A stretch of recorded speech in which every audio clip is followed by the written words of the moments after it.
Greetings, citizens. Hey you beautiful creepy human being you. Welcome to my channel and welcome to today's true crime video. I'm so happy we could meet like this. I'm so happy that somehow in all of this that we're forced to deal with on the day-to-day, today you and I were able to find each other on this crazy little planet that we call home.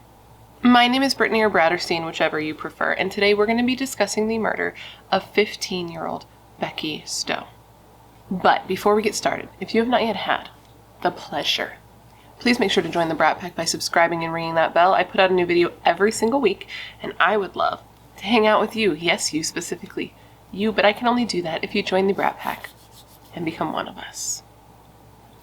One of us, one of us, one of us.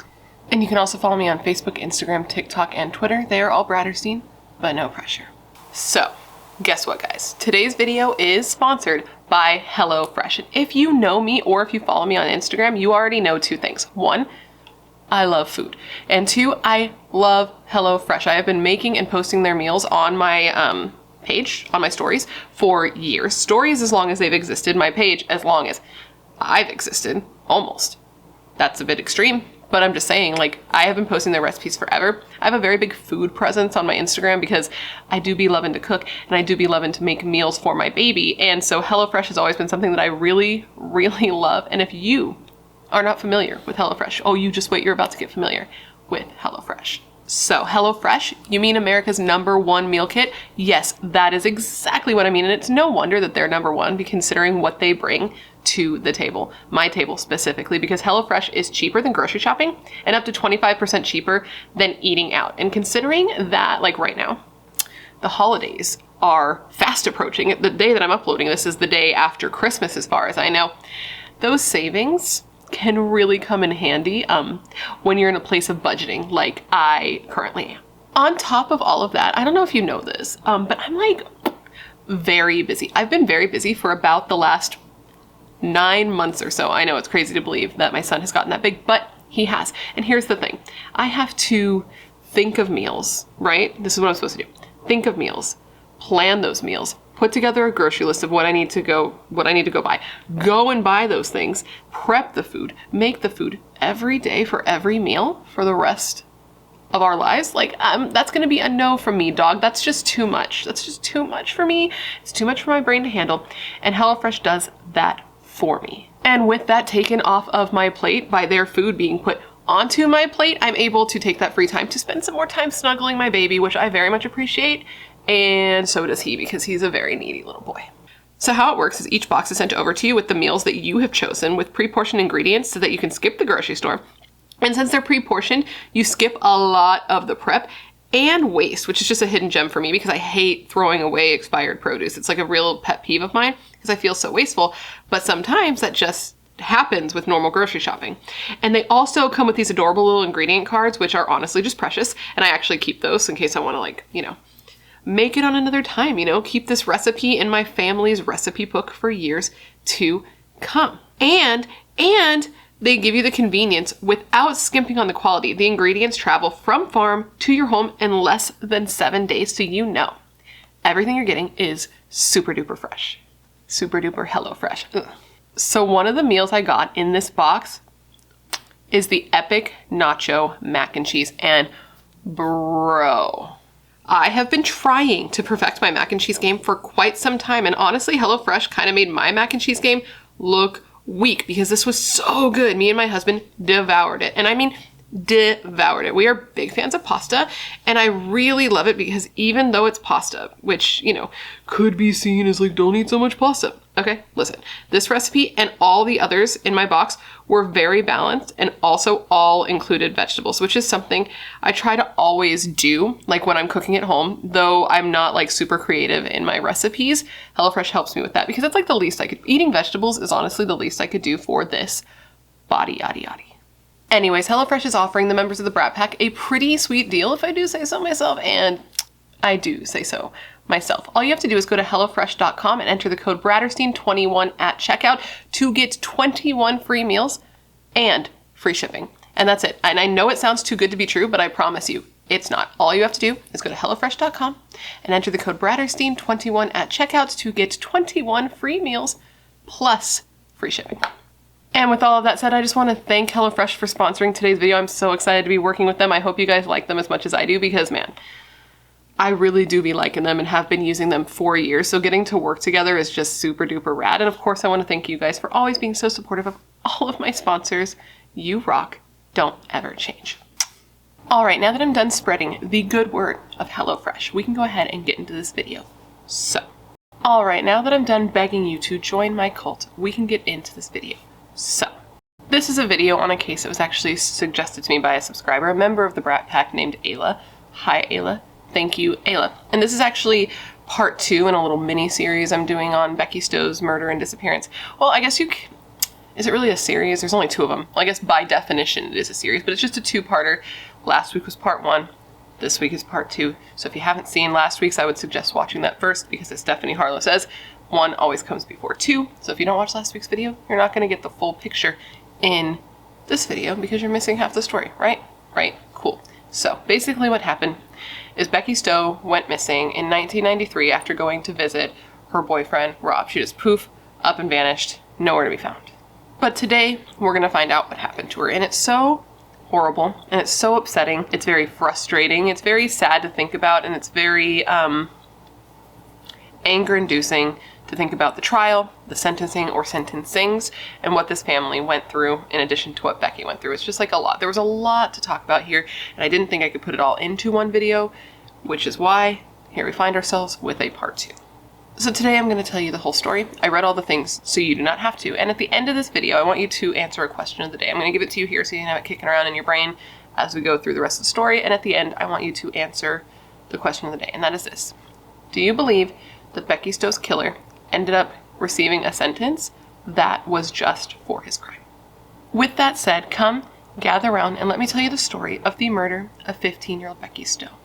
Now I'm trying to think of where I want to begin here, how I want to get started with this, and I think what I want to do is give you a quote that gives you like an idea of where we're going with this, then a little bit of a recap, and I think that that's going to be the best way to bridge the gap from last week's video to this week's video. So, the prosecutor for Becky's murder trial, right? Cool, prosecutor. He said of Becky's murderer, and I quote, "How does a 16-year-old convince 3 seasoned detectives that he doesn't have anything to do with this, and then pass a polygraph, knowing full well that he planned out and carried out the murder of this 15-year-old girl? If I were going to design and build a criminal and create a psychological profile, this is what I would come up with." He had zero conscience. He had no more reaction to killing Becky Stowe than swatting a fly. Okay, now the recap. A synopsis, if you will. The backdrop for our story today is Niles, Michigan, which is a small town near the Indiana border. 15-year-old Becky Stowe leaves her house after having an argument with her mom's boyfriend and decides that she wants to spend the night with her friend, Jackie, which was something that she did all the time. Jackie had plans that night, so she's like, cool, you can sleep at my house. I'm going to leave. I'm going to go stay with my boyfriend. And they're like, cool, that's great. So Jackie leaves. Becky stays at her house. Jackie comes back the next day in the afternoon to find that Becky is nowhere to be found. She had clearly just been there. The house showed signs that she had just been there. The curling iron was even on, steam on the window. Not window, mirror, as you know. As happens after a shower. But Becky, not there. All they find from her is a note that says that she went to see her boyfriend, Rob. Normal enough, right? Except for that it wasn't. Because shortly thereafter, Rob called Jackie's house asking for Becky because she had never met up with him. When Becky still hadn't shown back up hours later, she was reported missing, and initially police thought that it was very likely that she was a runaway. You see, they thought she had a reason to want to escape because Becky, at 15 years old, had found out that she was pregnant, and police were thinking that it was possible that she was afraid. She wanted to get away. She didn't want to tell her mother that she was pregnant, right? They thought that she had wanted to hide that from her family. And they also thought that there was a good chance that she wouldn't want to tell her boyfriend Rob or deal with her boyfriend Rob because it turns out that he didn't want the baby. He had found out about it and he had actually told her he wanted her to get an abortion. He wasn't as serious about the relationship as she was. He actually had another girlfriend. So they were like, oh, this is a lot for like a 15-year-old girl to handle. Maybe she just needed to like get away and figure out how she wanted to deal with the situation she had found herself in.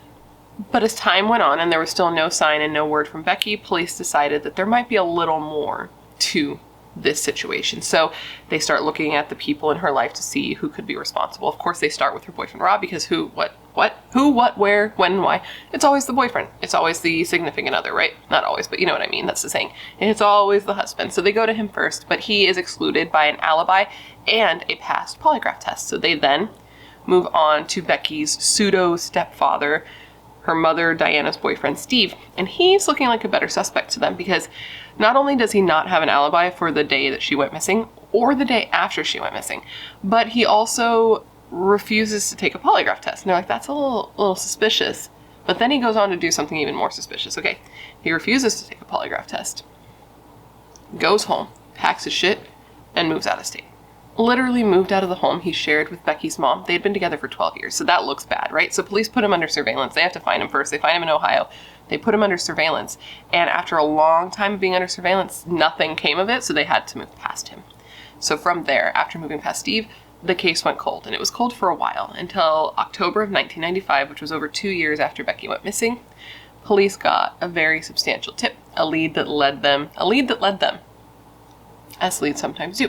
And this was when they got a call from a woman. This was a woman named Angela who said that she knew what happened to Becky and where she was buried. This woman said she knew who killed Becky. And, you know, like, police had gotten tips like this before, right? They had gotten people saying they knew exactly what happened to Becky, knew exactly where she was, but whenever they looked up on it, whenever they looked into these leads, they never actually went anywhere. But this one was sticking out to them because of who Angela was. Angela was the former girlfriend of somebody who had actually been on police's radar in the beginning, somebody they looked into but had excluded. Angela was the other girlfriend of Robert Lehman, the boyfriend who got Becky pregnant. All right, now that we're all caught up, let's take it over from there. So police in Niles receive a call from an officer in another jurisdiction, and this officer is like, hey, listen, I have a girl here who says she knows some stuff about Becky Stowe. And as I said, police were kind of like, a lot of people say they know about Becky Stowe and they're always wrong, so their hopes weren't high. Then they heard it was Angela and they're like, wait a minute, I think I know who that bitch was. So they're like, okay, send this woman, let's have a conversation, basically. So Angela and the Niles police get in contact with each other and they start talking. And this is when Angela tells them that Robert had actually admitted to her what he did. I guess that Angela had known that Robert and Becky had like a thing while she was away, and she asked him, she was like, hey, just got a question, like something real casual, like, do you know what happened to her? Like, you know what I mean? You were seeing her and now she's just gone. Do you know what happened? And he was like, actually, here's the thing. I do. I know exactly what happened because I killed her and I buried her on one of my family members' farms. Okay, that's some information to be had. How does one have that conversation and then just move on with their day? I do not know. Angela said the reason this was coming out now is because she had actually broke and told her parents about it, and her parents were not going to let her keep the secret any longer. They were like, well, you're going to tell somebody because you're not a piece of shit. We didn't raise a little asshole. So she gets in contact with the police. And initially the police are kind of thinking that it's possible that Angela's just like a scorned lover, right? Like, they dated, maybe it ended badly, and now all of a sudden she's coming out and saying this because Rob had an alibi that they checked out and it was solid, and he passed a polygraph test. So they were kind of like, I don't know. But her details were so specific that they were kind of like, She said specifically that if police went to that farm, Becky could be found near a tree line by a lake, and that her grave was concealed under a large wood pile. Now, police were like, okay, why did he tell you this? Like, why would he just up and admit this to you? And she said that he said that he thought it would bring them closer together. Sure, I'm sure that's probably true. I don't know. I've never been there personally.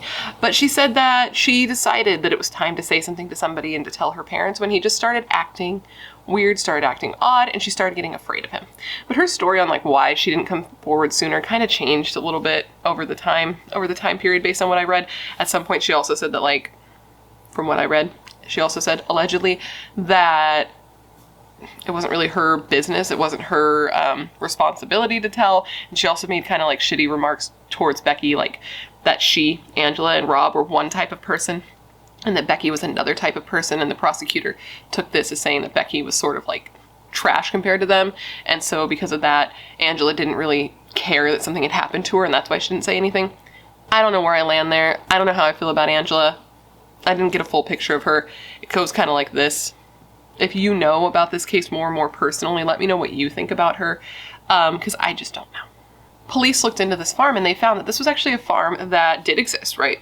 Rob's family did have this farm, and this was a farm where Rob and his cousin, I believe, would often throw parties, like before and after Becky went missing. So if this was true, if everything she was saying was true, he had literally had people there partying, quite literally, over her dead body, which is just like, whoa. And police are hearing all this, and they're like, can this possibly be true?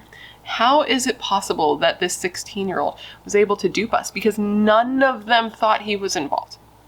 And if he had been involved, that meant that he was able to fool them, like visually and talking, where they got no suspicion from him, and at 16 years old, pass a polygraph test. And one more thing, actually, about Angela. I forgot to mention this, and it's something that kind of stuck out to me. So, Rob is dating Angela. Tells her, hey, guess what? I murdered a pregnant girl who I got pregnant while I was dating you because I cheated on you. And she's like, huh, what do you think she would do with that information? Like, obviously she didn't give it to police, but do you think that she would, like, no longer date him? Because, like, why would you continue dating a murderous asshole? No. She continued to date him. She stayed with him. She didn't break up with him. I feel like that's so weird. She stayed with him for a while. Just stayed with him, even though he told her that. And I just feel like that's weird. I guess it's possible that she was scared. Police think it's possible that she was scared and that he would, like, hold what he did to Becky kind of over her head, like, you go somewhere, you know what could happen, you know what I'm capable of, but I don't know. It's just one of those things that when I heard it, I was like, how do you stay dating somebody like that? I would just, like, very slowly ghost them, just, like, return calls less and less and less until I just faded from his life completely, probably. I don't know what I would do because I've never been in that situation, but I don't think I would have just kept dating him. But again, I haven't been there, so I'm not sure. It is worth mentioning that at one of his later hearings, I believe, because she did end up being a witness for the prosecution, she did mention that Rob was abusive to her, so that could definitely explain why she didn't leave if that's true. She said that he would slap her, hit her, choke her, put her in, like, chokeholds, and threaten her, right, if she was ever to tell, so that could definitely have something to do with it. I guess it's the one thing that could make it make sense, but the view on Angela just seems to be polarizing overall. Like Jackie, her friend Jackie, said that when Angela came back from school, because after Becky went missing, like, the summer passed and school started again, and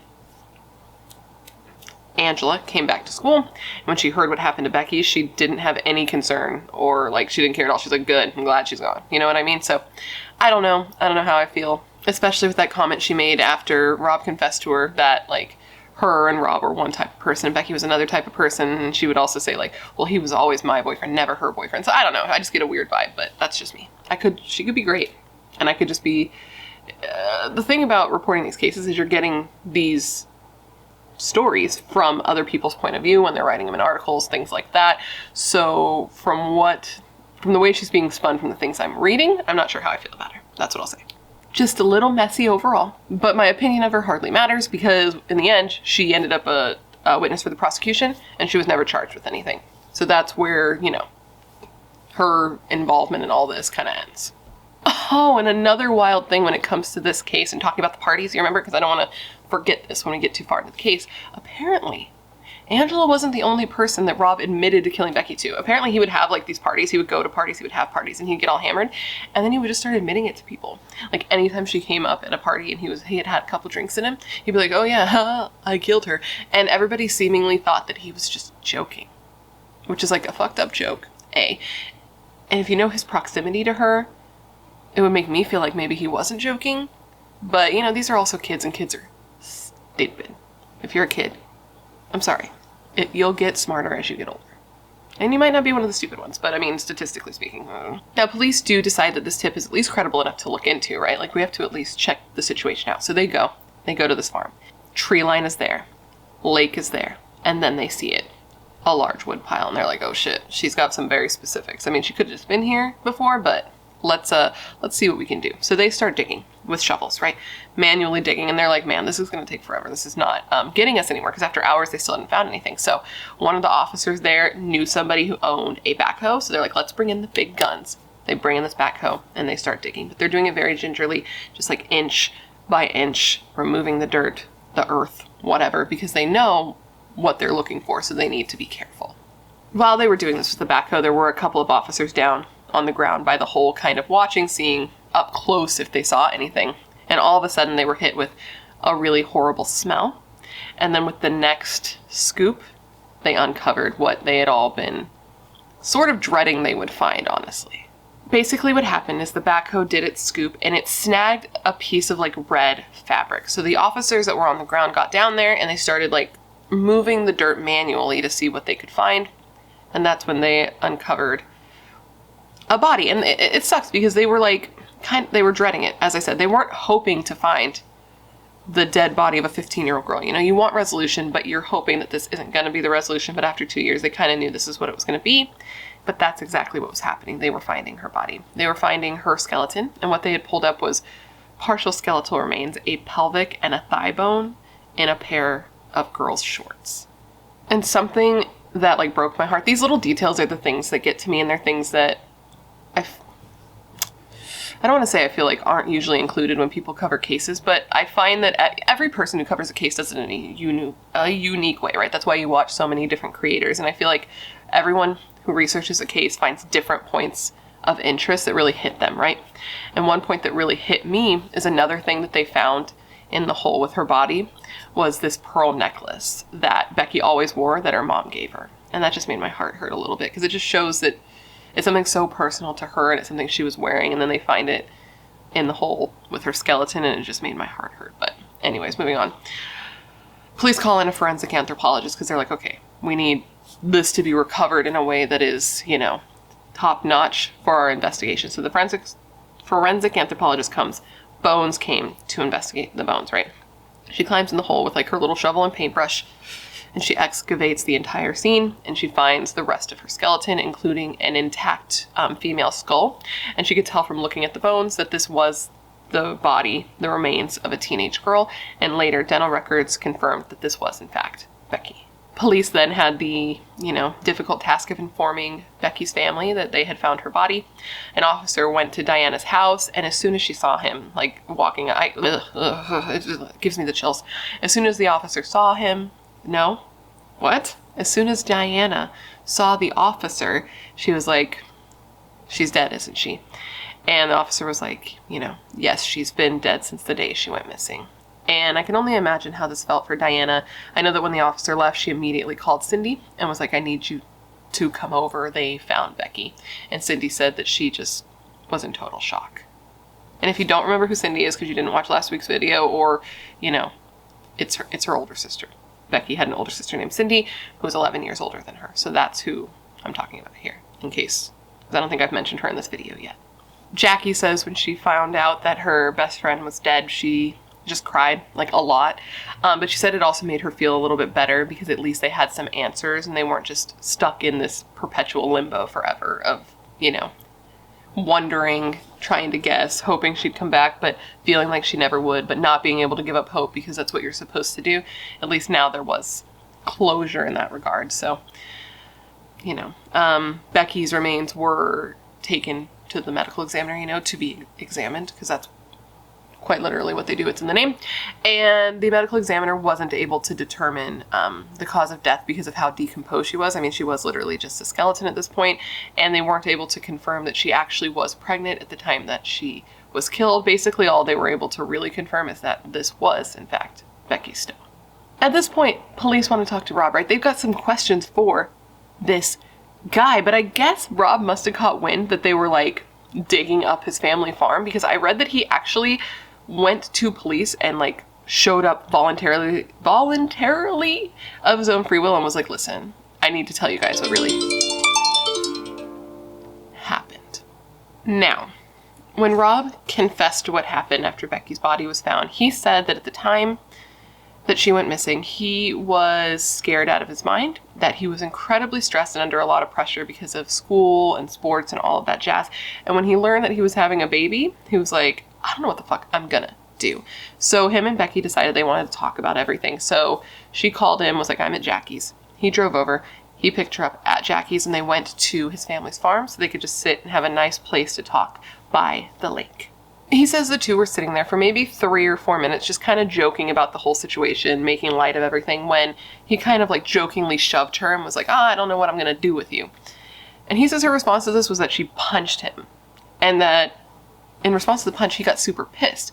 And he grabbed her and he put her in a chokehold, and they started to wrestle around, roll around, when all of a sudden he heard an eerie pop and she went limp.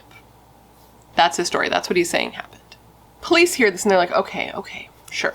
If that's the case, then why did you and your cousin dig the hole that she was buried in the day before? Because they found out that he dug the hole that he put her body in the day before. And actually he had his cousin do it with him. And what's really messed up here is that his cousin, oh my fucking God, his cousin had an intellectual disability.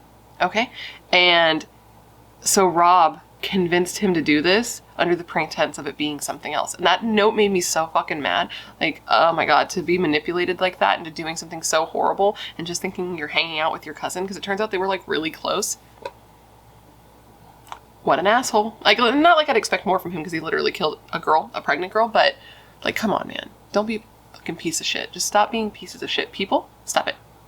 Stop it. I guess what happened is that Rob and his cousin and very close friend Gary, like, were digging the hole. And Rob told him that it was for animal carcasses, and he didn't question him because, you know, he was a close friend. They were really, really close. He had no reason not to trust him. But Rob said things that would have led most people to be like, whoa, what? But he chose somebody who he knew wouldn't, because he was getting in and out of the hole. And apparently he was super calm, super relaxed, super chill. But he was also saying things like, yeah, the bitch will fit in here. And then after the deed was done, he told his cousin, like, don't worry about the hole. I put her in it. And he like didn't put it together, which is just like, oh. It was just so clear that he knew what he was going to do by digging that hole. He even left the shovel there so that he could fill it in later. Like, it just shows so much that it was premeditated. It makes me sick. Gary did say that he was mentally slow, his words, not mine, and that when, like, this was his justification for not putting 2 and 2 together about the hole. He said when Rob said that they were going to put animal carcasses in it, it made total sense to him because, or it kind of made sense to him, was his phrasing of that, because Rob and him often hunted, and when they did, they would dispose of the dead animals behind his Rob's uncle's, Gary's dad, I believe's, barn. He said that he and Rob were very close, Rob being like a brother to him, and that the two spent most of their days together on that farm, exploring, hunting, fishing, and camping. So I can't even imagine how hard it was for this guy after he learned what he was really doing, what he was really helping Rob do. Now, this is going to be upsetting, but it turns out that when the news broke that it was Rob who was, you know, confessing to killing Becky, her friends and her family were not surprised at all.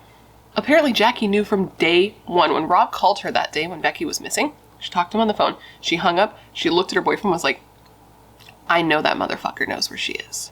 It was said that the last time that Becky and Rob saw each other before the day he killed her, the two had been, I believe, at her house, and they were having a discussion, a heated discussion about the baby and about the subject of abortion. And the conversation got very, you know, tense, arguing, yelling, and then he leaves. He gets in his car and he starts to take off, and as he does, he screams at her, "You ruined my life." So he had very strong feelings about this. Becky's friends were convinced from the beginning that it was Rob, so they often confronted him and questioned him. They would go up to him at school, they would show up at his house, and they'd be like, okay, what do you know? We know you know something. What did you do? We know you did something. We know you killed her. It got so bad that Rob actually contacted the detectives. He had the balls. He contacted the detectives and told the detectives that Becky's friends were harassing him. And the detectives asked them to stop. Okay? They even went as far as harassing Rob's girlfriend at the time, Angela, when she came back from New York, and they would pester her too. They were like, hey, what did he do? What do you know? And she's like, listen, like, I don't know anything, and Rob is not a person who's capable of something like this. And now, I don't know if she said this after she knew what happened, because that would make it even worse, but, like, her friends were basically like, we know, but we can't prove it. It's not what you know. It's what you can prove. Training day. Also, eye for an eye with Sally Field. Even Becky's mom believed that Rob had something to do with it, and I guess she would often bring this up to detectives and wouldn't stop. She was insistent about it, and I guess the detectives were always like, listen, like, we cleared him, he had nothing to do with it, you gotta stop, and she wouldn't. So at one point, one of the detectives actually, like, snapped on Diana this grieving mother, and like pounded his fist into his desk. I think she said 3 times, like, Robert Lehman has nothing to do with this. And I bet that detective feels real fucking stupid now. That's all I'm going to say about that. So police then arrest Robert Lehman, and this arrest came 3 days after receiving the call from Angela, and he was being charged with open murder, which actually wasn't a term that I had heard of before, which is weird because it seems like I've heard the concept of it, I've heard of, but I had never heard it called open murder. So basically what it is they're just going into court and he can be found guilty of either first or second degree murder. They're not going for either one specifically. I believe this also happened in the Gwen case too, which I'll link down below if I remember, but basically they're going to just take it to court, present all the information, and the jury can then choose to find him guilty of first or second degree murder based on what they believe he is guilty of. And there was the question about whether he be tried as a juvenile or an adult because he was 16 when he committed the murder, but by the time he was, found to be not found to be guilty, by the time he was arrested, he was an adult. So it was like, is he going to be tried as an adult? Is he going to be tried as a juvenile? And ultimately he was tried as an adult due to the severity of his crime. And once he was arrested, man, people had finally just like a breath of feeling of relief because they had just been, I imagine when I think of these things, I imagine the people in Becky's life just holding their breath, right? Just holding their breath and waiting and never able to like get that because there is nothing final, nothing's happened. And finally there was an arrest and some rest for the people who had just been waiting. Anyways, the trial started in 1997 and it took place in another small town, not Niles, Ohio, and Becky's friends and family traveled to this other town so that they could be present. One of Becky's cousins said that she went to like all the trials and she even brought pen and paper and took notes of everything that was said because she didn't want to forget anything about this day, which everyone grieves in their own way. But yeah, she said she wrote down everything that every person said so that it wouldn't be like misquoted later. During the hearing, the prosecution presented their theory of what they believed happened. They believed that Rob and Becky got together to discuss the pregnancy, and that instead of taking her to the lake, he took her to that hole. He wanted to show her just how serious he was about not wanting this baby. He took her, he showed it to her and was like, do you see how serious I am about you getting an abortion? You cannot have this kid. I don't want it. You're gonna ruin my life. He did not want a baby with her. He said himself that he was even slumming it by even being with her. So is he really going to want to like link himself to her for the rest of his life? No, the prosecution said that he believed that Robert would rather murder her than deal with the embarrassment of being with her, which is just like,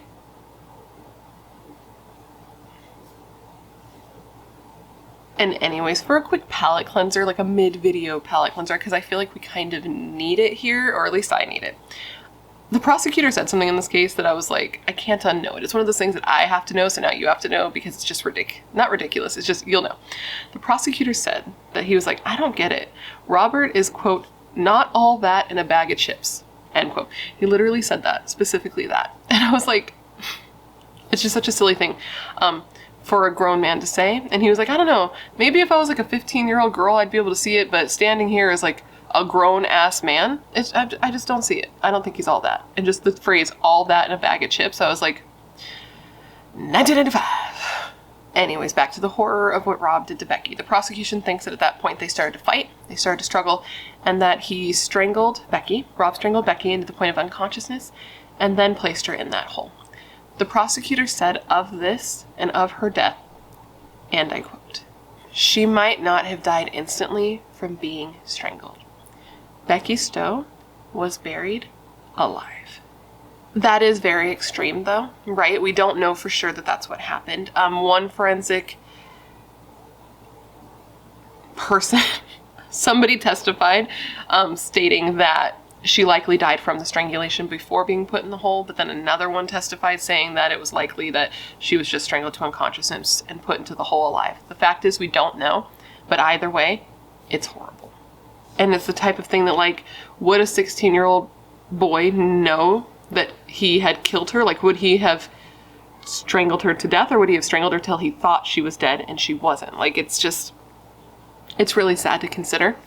But we don't know because her remains were skeletal. So it's just going to be one of those things that we have to hope that she wasn't buried alive, because that is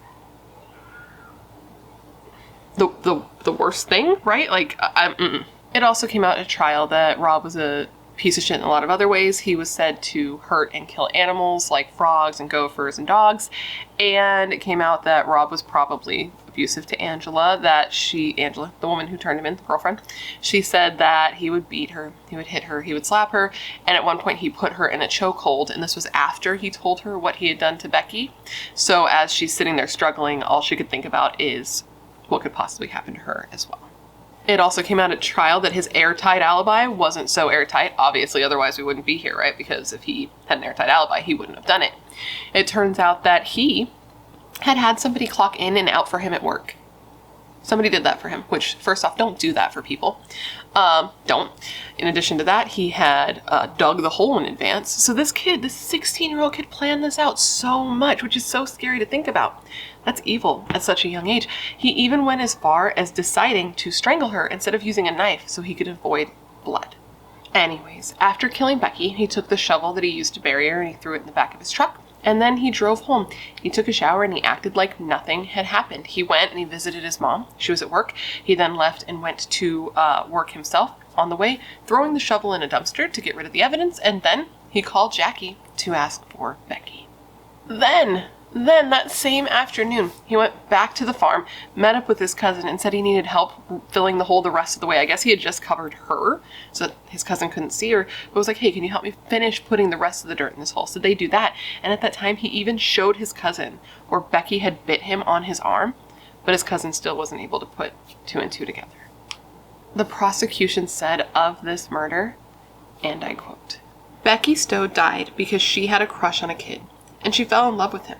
She slept with him, she got pregnant. And this kid, out of all the people she could have picked, was a homicidal sociopath. And when faced with the choice of being embarrassed that he slept with her or killing her, he chose killing her. Now the defense tried to present the defense of diminished capacity for Rob, basically saying that he had PTSD due to some abuse he suffered as a child. Now, I did look into this a little bit, and it's actually kind of horrible. Apparently, like 70 kids reported that they were abused while at a daycare center by a teacher's aide who worked there. And Rob's mom said that Rob never admitted that this abuse happened to her when she was a kid, but that all she would say, like after it came out that this happened and she's, asking her son, did anything happen to her? All he would talk about was the man's large feet, which is a chilling statement, to be honest, and something called the burial game that he would play with him. But this is something that he wouldn't explain what it was because he said he couldn't talk about it. But when you think about the name of it in context to this case, it is like, it makes you go like this, And this is horrible, right? We're not going to say that this isn't like absolutely terrible and disgusting. So feel bad for the child, feel bad for Robert as a kid, but we don't feel bad for the murdering dickhead, the guy who murdered a 15-year-old pregnant girl. And regardless of my feelings or anything, the court rejected the diminished capacity defense.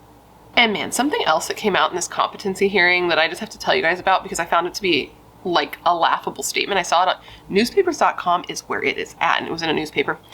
Basically, a psychologist testified at his competency hearing saying that there was no psychological link between Robert digging the hole and later killing Becky and putting her in it. And I was like, sir, are you dumb? Like, you don't think there's a link between him digging a hole the day before and then bringing her there, killing her, putting her in it, and burying her? There's no link there? They're not related one to the other? He said that that Robert was far too scatterbrained to have planned it out that thoroughly. To which I'm like, but sir, he did plan it out so thoroughly. He did it. We know. Like, look.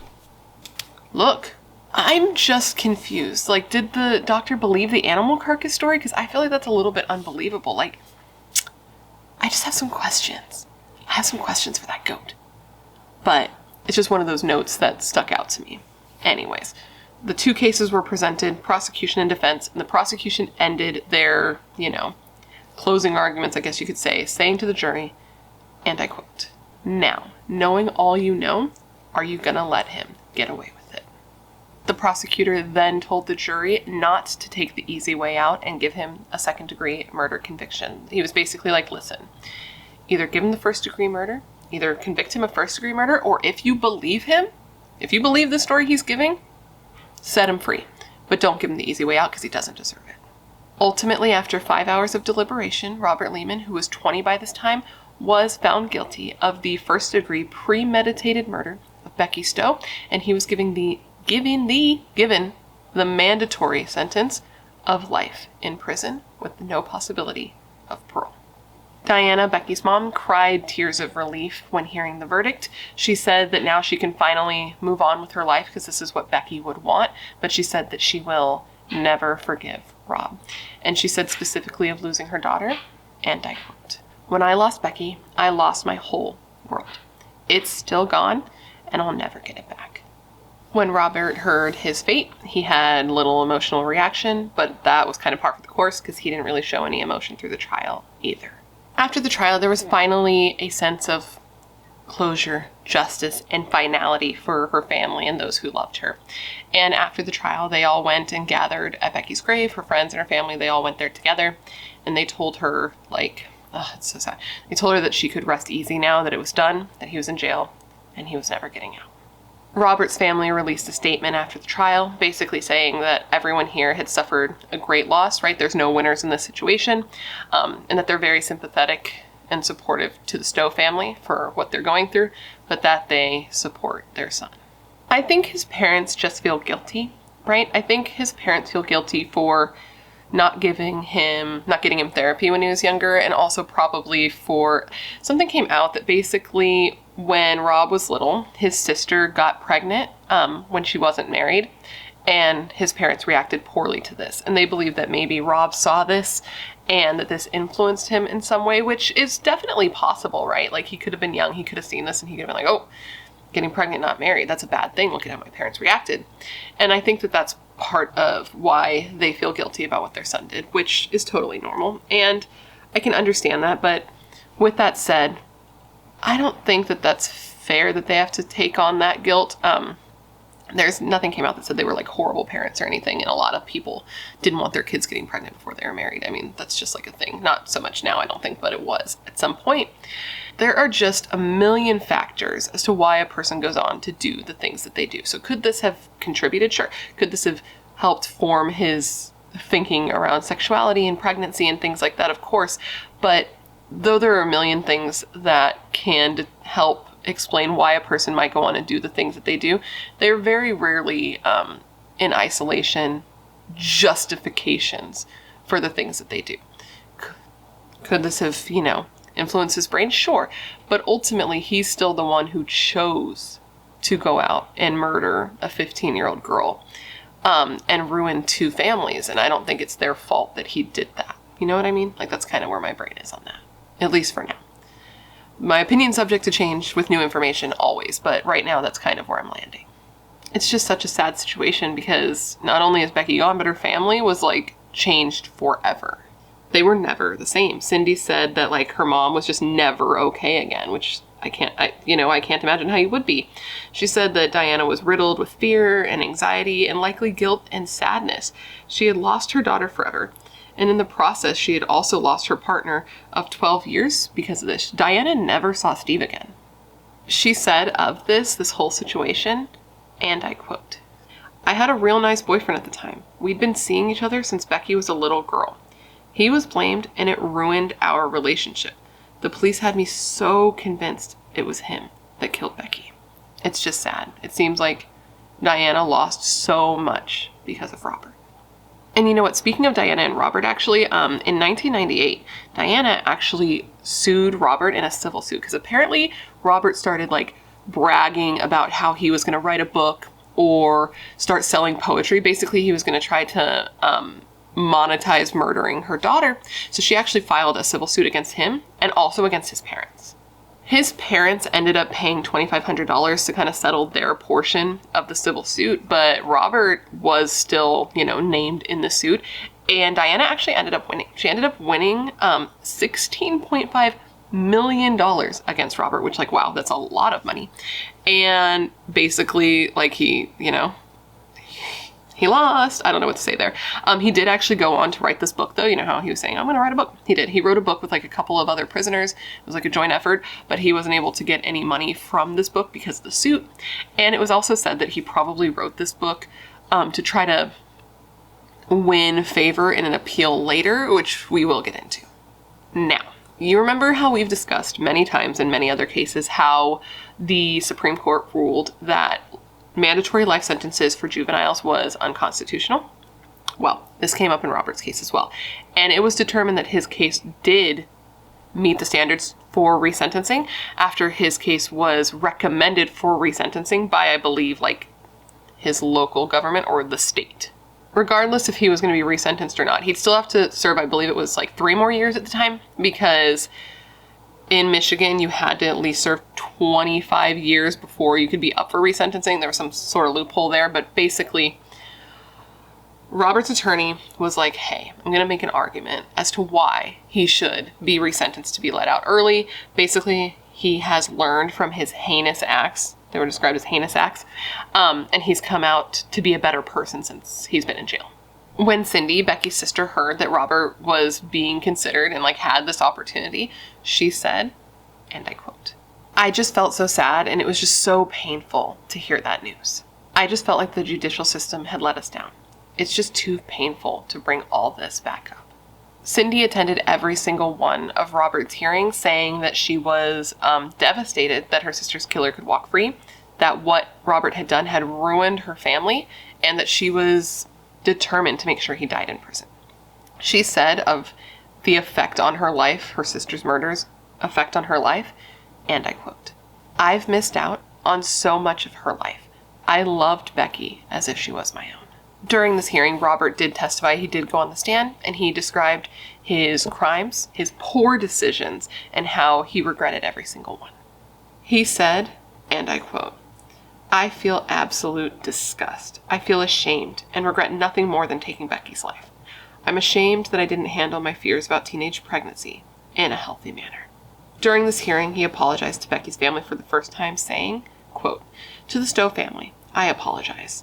I'm sorry that you've had to come here today and relive these painful memories that I've created in your life. I know that there's nothing I could ever say or do that would ease the pain, the suffering, the heartache, the emotional trauma, and the grief that I put your family through and that you live and experience every day." The defense went on to talk about all the great things that, Rob had done since he'd been in prison. They talked about how he was helpful to others, how he had gone to college and taken classes on social justice. They talked about how he actually went on to work for a program that helped acclimate greyhound dogs that used to be racing dogs and helped them transition into being forever home dogs, which is a great thing. I love that, not for him, but I love that as a thing. That's what Jenna Marbles and Julian Solomita do. They help greyhound dogs. It's amazing. I love it so much. Don't like Robert, but whatever.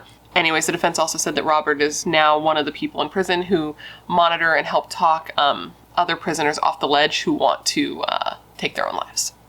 An article said of the changes that Robert had made in prison, quote, "The programs," he said, "taught him to be a real man, which had the following traits: love, kindness, honesty, communication, and the ability to seek help when needed." The prosecution disagreed, as I'm sure you can imagine. They didn't think that Robert was just this great guy who got even greater in prison. They thought that he was a self-centered and deceptive dick. Not their words, but basically what they were saying.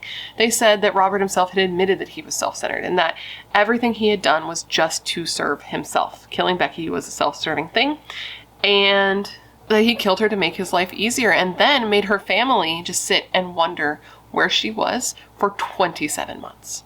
They also said that Rob was really selfish during his first trial, that he had let his mother sort of fall on her sword for him when she took all the blame for not getting him help, not getting him therapy for what happened to him in the daycare center. Apparently, she said that she didn't get him therapy because she didn't know, she had a suspicion that something had happened to him, but that when she was younger, she had been abused in that way, and she had been taught that you just don't say anything.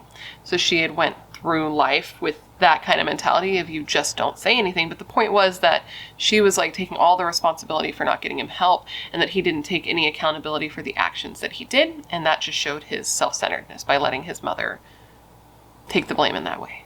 And it's just sad because clearly his mom feels fucking awful about this and takes on so much of the blame and responsibility. She broke down at one point and was if I had only done this, if I had only got him help, this wouldn't be happening and Becky wouldn't be gone. And the prosecutor was like, listen, ma'am, you didn't dig that hole.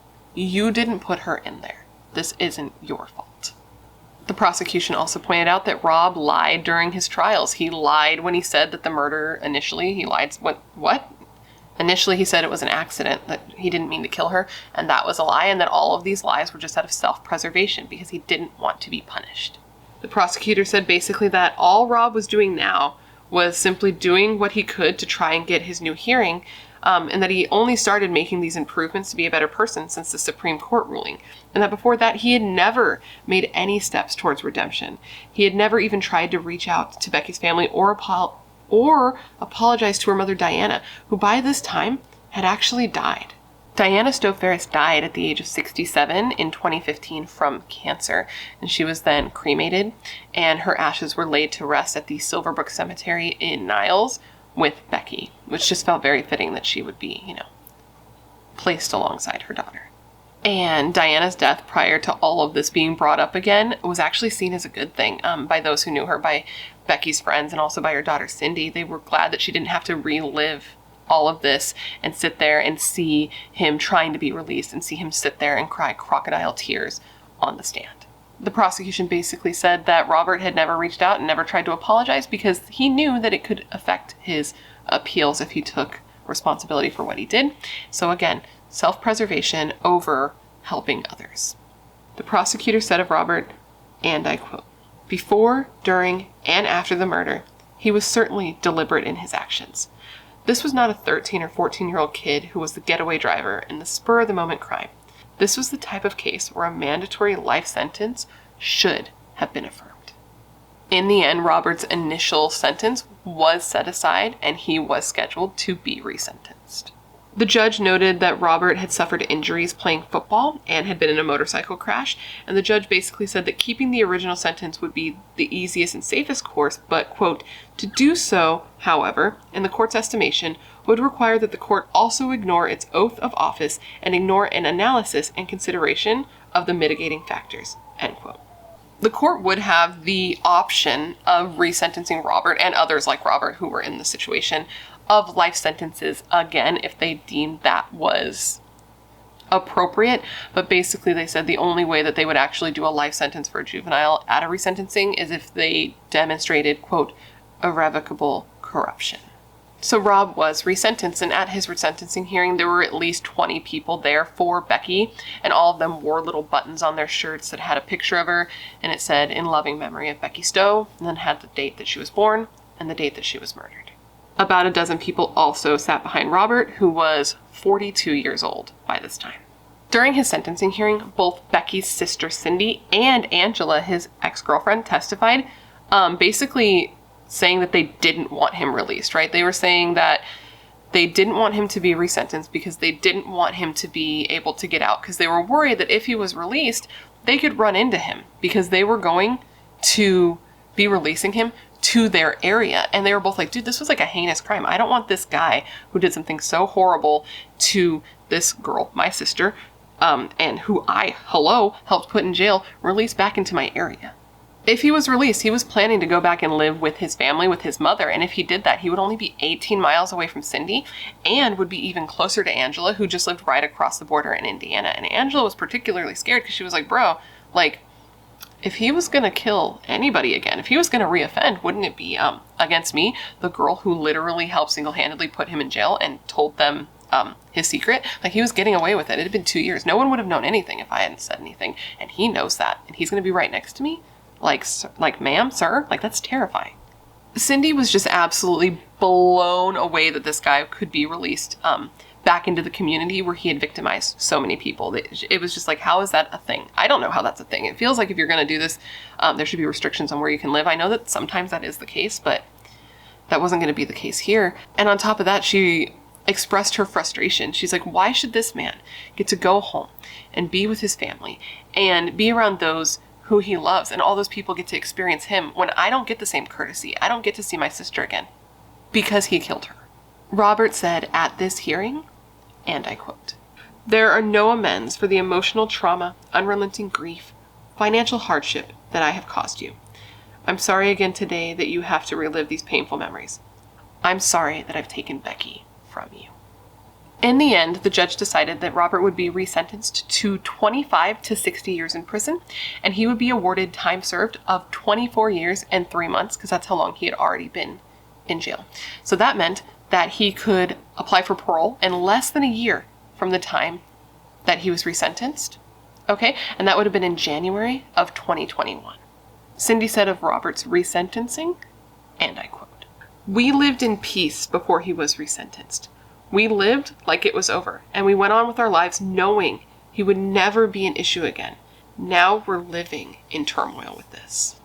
So, with that said, Robert Eugene Lehman III was released from prison in 2021 after serving just 25 years of his sentence. And apparently the prosecution said that they planned to appeal this decision, but here we are.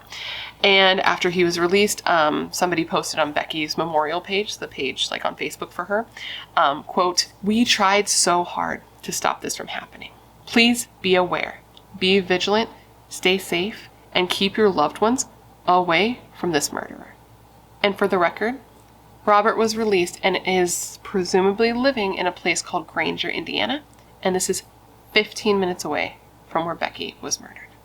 Because of Robert's parole, he was ordered to stay away from Cindy and Angela, and on the off chance that they run into him, well, off chance, I guess it is just a chance because he's literally local, he was required to be the one to remove himself from the situation. So if they were just like walking around the street and he was there, he'd have to leave, which is comforting, I guess. But it's not, right? This really frustrated Cindy, as I'm sure you can imagine, because who would want to even have the chance of running into the asshole who murdered your family member? It's just so crazy. And she was especially frustrated because he had the option to be paroled elsewhere, but chose not to. Again, putting his wants above those that he victimized. So Robert was paroled in January of 2021, and his supervision began that date, and his supervision will be ending on January of 2023. So just next month when you're watching this, he will be a completely free man. And isn't that just so fucked? It's so sad when anybody dies, but it's especially sad when a kid dies, right? A child who is taken from this world before they even get to live their life or come into their potential, you know? She had plans. She had so many things she wanted to do with her life. Oh my God, I read this thing when she was 13 years old. She wrote, quote, "I'm determined someday I'll be somebody. Don't know who or how, but I will." And that just broke my heart, dude. This case is really one of those cautionary tales, like about being careful who you can trust. And I read that that's how Becky's mother, Diana, wanted her to be remembered, wanted Becky's story to be used, is in just that way. She wanted Becky's story out there so that other girls could keep their eyes open. She said if the story could change just one other girl's life, then it had served its purpose, and she just wanted people to remember that these types of things can happen to you too. And now I want to end this video with a poem to absolutely wreck your heart. This is a poem that Becky's sister Cindy wrote to her sister Becky. She wrote, and I quote, "Fly, my angel, fly, up in the heavens so high. God gave you to me for a little while, then God gave you wings so you could fly. So fly, my angel. Fly up in the heavens so high. You were once my sister, so why did God give you wings so early to fly? Now I see you only in my dreams. I know you're in God's loving arms, shining like a beam. In his perfect peace, as free as an angel can be. So fly, my angel, fly, up in the heavens so high." And now with that just gut-wrenching ending, that, my friends, is the story of the murder of 15-year-old Becky Stowe. And now that I've given you all the information over these past 2 videos, I want you to revisit the question of the day, and that is this. Do you believe that the sentence that Robert Lehman was inevitably given for the murder of Becky Stowe, do you believe that that sentence was justice?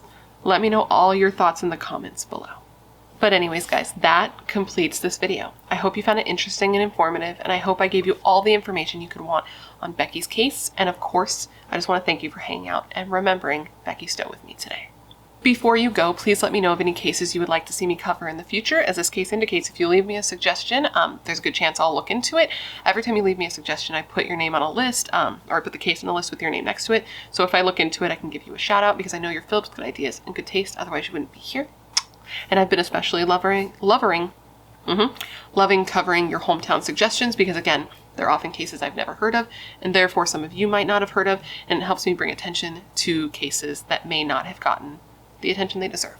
If you haven't already, please don't forget to join the Brat Pack by subscribing and ringing that bell. I put out a new video every week and I would love to hang out with you. Yes, you, specifically you. And if you want to hang out more consistently, all my social media is listed down below for your convenience, along with a link to my merch store. This is not my merch, but my merch link is down there and it's really cool. A lot of the stuff, I think you would like it. And also there's a link to my membership. If you want to join, you get early access to videos, polls, live streams, things like that. I want to say one more thank you to HelloFresh for partnering with me on today's video. It's so rad. I'm so stoked to be working with them. If you know, you know. And of course, I want to say a thank you to you guys for always being so supportive of all of my sponsors. You rock. Don't ever change. And now with all of that said, I just want to thank you for being here when you could literally be anywhere else in the world. That is tight. You are tight. Please stay safe and be a better person than you were yesterday, and I hope to see you in my next video. Bye.